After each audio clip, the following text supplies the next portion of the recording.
ఒక్కసారి వీడియోస్ చూడండి.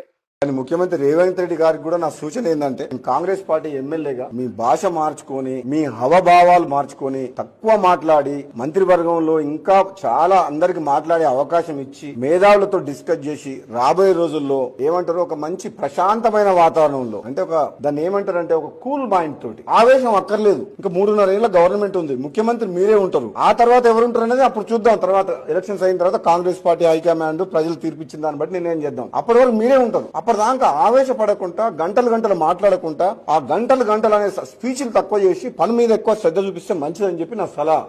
సభా వేదికగా నేను తెలియజేసేది ఏంటంటే, ఎవరమైనా సరే ఎదుటి వారిని గౌరవించుకుంటూ విమర్శలు, సద్విమర్శలు, ప్రతి విమర్శలు చేయాలి తప్ప భాషని ఇంకా దిగజారుస్తూ మాటలు మాట్లాడడం అనేది సరైనది కాదనేది నా అభిప్రాయం.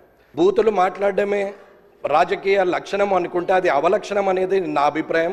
తొండలు దొరకొడతాను కొట్టేసి ఏమో అంటే తొండలు దొరకొడతాను.